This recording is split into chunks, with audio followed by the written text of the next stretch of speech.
Hey guys, my name is Luke. I'm the community manager here at Modus Games. I'm joined by Modus producer Bruce, and we're going to be playing some Override 2 for you today. Bruce, thanks for joining us today. Yeah, I'm happy to be here. I'm happy to talk about Override 2. So right now, we're playing kind of a slice of the game, and so we're seeing a portion of the roster, but do you want to talk a little bit about the full roster for Override 2?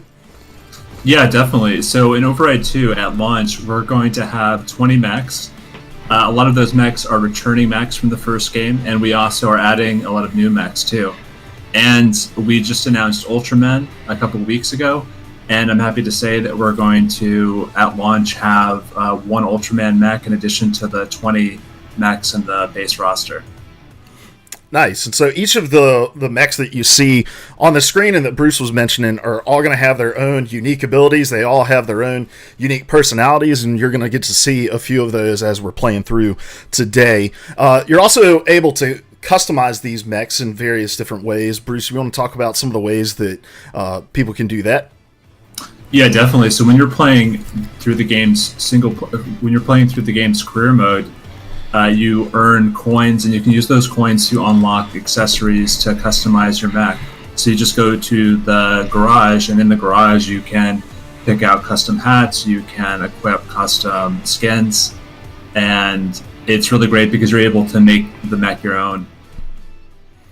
All right, well, let's jump into a match and show people what these characters can do. All right, so we're here in one of the arenas. Bruce is playing as one of the returning mechs, which is Watchbot, and I'm playing as another returning mech, Satesh. And we just want to show you guys some of the basics of gameplay here. So, Bruce, let's talk through some of the basic attacks. So if I go ahead, I can do a light punch, I can do a heavy punch, I can do a light kick, I can do a heavy kick. So this is quite a bit different from the first game where you had the individual limb control with each of the various inputs. This is more based off of the light attacks and the heavy attacks. Yeah, definitely. So a big difference here is that you're attacking with your full body. So if I punch, my lower body moves, my whole body moves, and I'm committed to that attack. All right. Well, let's talk a little bit about mobility then. Yeah, definitely. So we have a dash. Dash is super useful to avoid attacks, and it's also useful to get around the map. We also have a jump, and we have a double jump. And what's really kind of cool about this is these mobility options can combine with basic attacks. So I can do a jumping kick, I can do a jumping punch.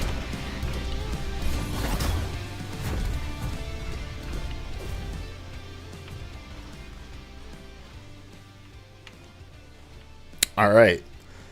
And then, obviously, no fighting game would be complete without defensive abilities, ways to counter your opponents. So we're able to block with this shield. And this is not an infinite shield, so the more Bruce attacks me, the more damage it takes. And then if it fully breaks, it'll stun me for a moment. And then, so you're not able to block infinitely. But there's also a way for your character to break that block, and that is through the grab, which Bruce just did there. So if I'm blocking, he can grab, it ignores my block, and he throws me across the map.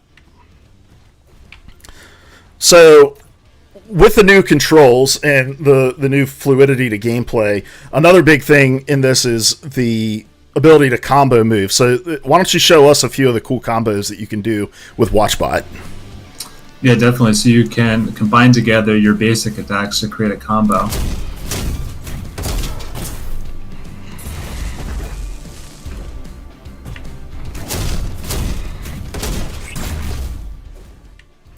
And this is kind of showcasing the another big difference you'll see from people who played Override 1, and that's the faster combat, the more fluid combat. What was kind of the thought process in making that change? So we wanted to preserve a lot of what made the original Override great, while also learning from the community feedback to improve it in very specific ways. So, we had a lot of feedback from the first game that led us to speeding up a lot of the attacks. But it was also important for us to keep a lot of the accessibility of the original game, to keep the sort of focus on having a few basic moves that you can combine together, the ease of execution. This was something that was huge in the first game, and we've tried our best to kind of keep true to that. So let's see some of those unique abilities that WatchBot has. Yeah, definitely. So every character in the game has 4 special attacks. So WatchBot has a ranged plasma cannon attack. He has a rising punch special attack. An EMP burst that stuns the opponent. And a slashing sword charge attack.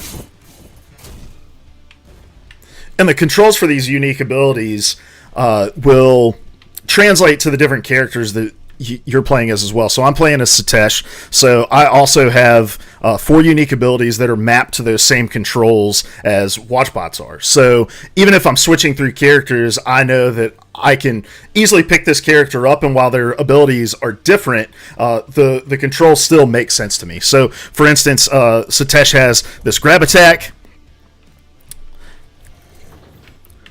He has this ranged dash attack that's really good to use in corners. He has a ground pound, and one of the unique things about this is if you hit your opponent with that ground pound, you can fire it a second time. So, and then he also has where he punches, and so this does damage from range as well. Punches the ground and causes a shockwave to move across, and that's all done with the same control input that Bruce was using for WatchBot special abilities as well. Yeah, that's one of the things that's really, really awesome about Override 2, is that you can execute all of these special moves just by combining together the basic inputs. You don't have to memorize really complicated combo sequences. And each mech also has an ultimate ability, so you'll see as you're playing through the matches that there are these yellow circles that will pop up, and if you stand in those, it'll give you ult charge. So up in the left-hand side of the screen, you'll see my health bar and also the ultimate charge bar. So the more damage I take, the less ultimate charge that I need, and once it's charged up, I can fire off my ultimate ability like so and deal a ton of damage with that. And that's unique across each character as well. So why don't we just put this all together and show people what an actual fight looks like.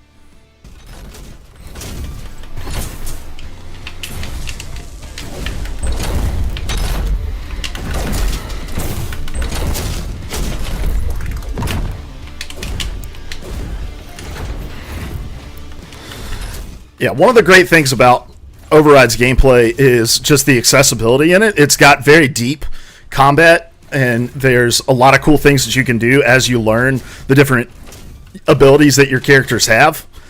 But there's also a real kind of pick up and play ability to it as well, where even people who don't have a ton of experience in fighting games like myself can pick up a controller and feel like you can do a lot of cool things with the mech that you're playing as.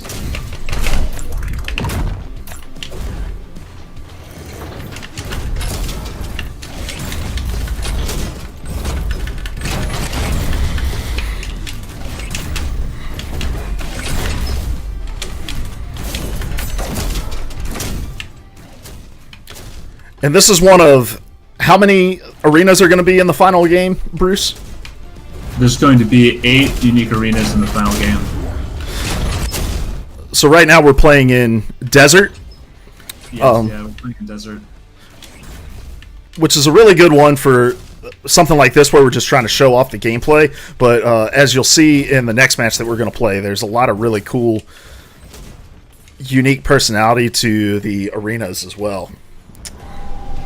Yeah, definitely. Every arena has their own unique obstacles and environmental objects, and the environmental objects are really cool because they help you they both help and hinder you as you're playing the match and can kind of give you a competitive advantage.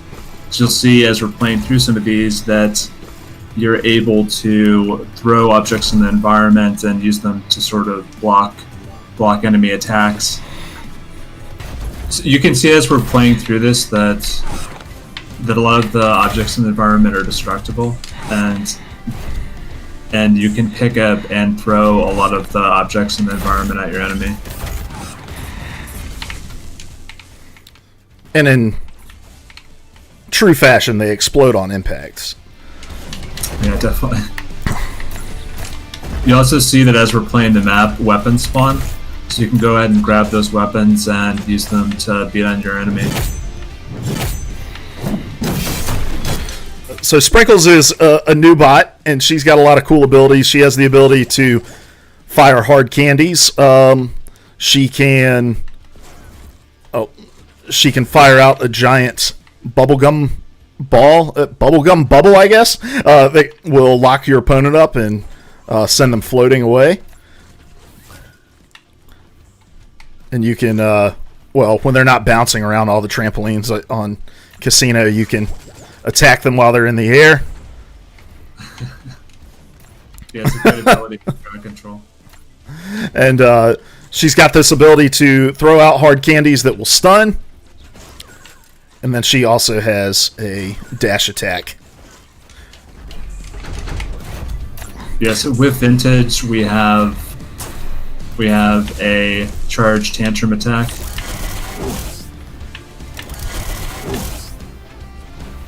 And we have a AoE stun called Thunder. We have a blaster. And we have his signature ability to save and restore the save, basically teleport.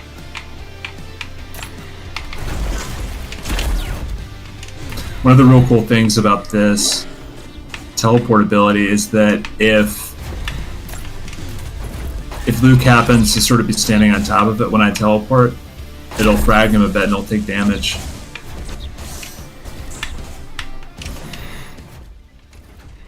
Some of the maps will also include different hazards, like there's a lava arena where when you're standing in the lava, you will take damage. Yeah, definitely. And in that lava level, you also have a lot of kind of hazards that make sense for it. You've got lava that shoots up. You've got rocks that you can throw.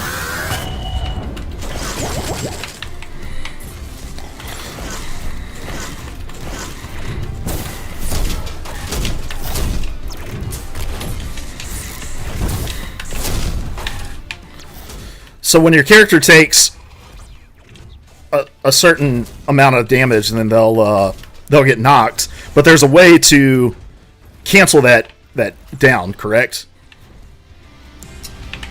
Yeah, so if you get knocked down by certain abilities that knock you down, you can do a quick get up to get up right away. So it's something that can mix up your enemy a bit if they're not really expecting you to get up.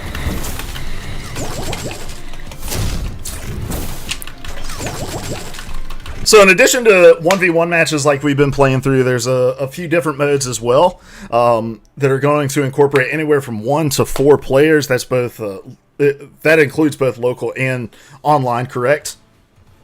Yeah, definitely. So in the final game, we have a lot of modes. We have 1v1, we have 2v2, we have FFA, so up to 4-player FFA. We have a PvE mode called Xenoswarm, where you fight against enemy AI opponents. We have a game mode called Control that is a King of the Hill style map where you fight for control of the center of the arena. Override 2 is releasing this December. You can pre-order it now at various retailers, and we can't wait to brawl against you in the arena this holiday season.